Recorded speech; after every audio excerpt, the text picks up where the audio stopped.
Arselda Zyberi është një nga maturantët që ka zgjedhur rrugën e protestës, pasi përzierja e fituesve në universitete, siç thot ajo, nuk i referohet kritereve të merit preferencës. 18 vjeçaria thotë se nota mesatare është 10 dhe ka arritur të dalë fituese vetëm në infermeri, që është preferenca e saj e fundit. Mesatare 10.14 e kam edhe me diplomë, nuk rezultoi fituar vetëm në infermieri, edhe shtur për mua që unë fitoj infermieri kur vitet e tjera infermieria është fituar dhe mesatare 7.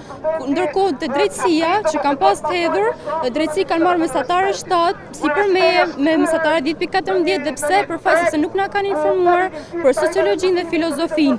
Ne nuk i kemi bërë këtë në shkollë dhe nuk na kanë informuar se do të njihen në llogaritje dhe sociologjia dhe filozofia njihen me 0-0 dhe pikët vjen në fund të listës.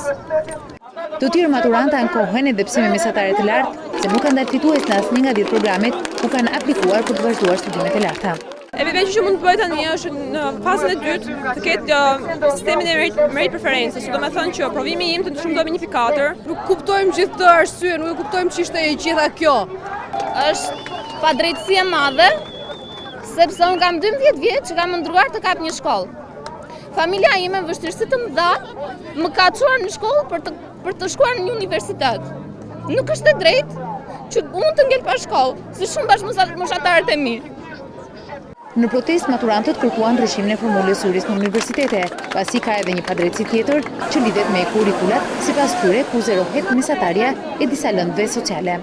Sot po dëgjot fjala jon, po dëgjot e vërteta, duam shkollë!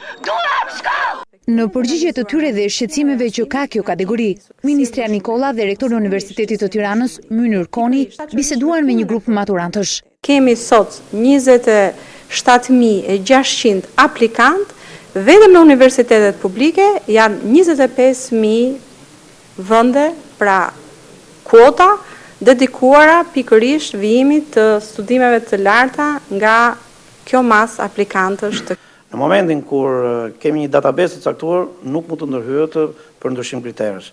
Ne sigurisht në përfundim të këtij procesi, një nga detyrat që na vë dhe udhëzimi i ministrit është do nxjerrim tërë problematikët në mënyrë që mos kemi probleme në vijshmëri të procesit në vitet e ardhshme. Ndërsa autoritetet e arsimit garantojnë se nuk do të ketë maturantë që do të mbeten jashtë dyerve të universiteteve dhe se ata duhet të presin fazën e dytë për të aplikuar edhe një herë në 10 programe studimi.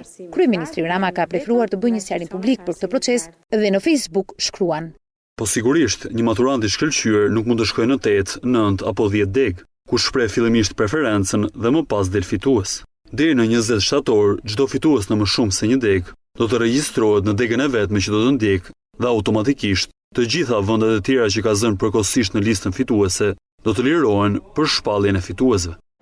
Megjithatë, paqartësitë shoqërojnë procesin e përzgjedhjes së fituesve në universitete, që këtë vit u krye sipas formulës së re bazuar në ligjin e arsimit të lartë.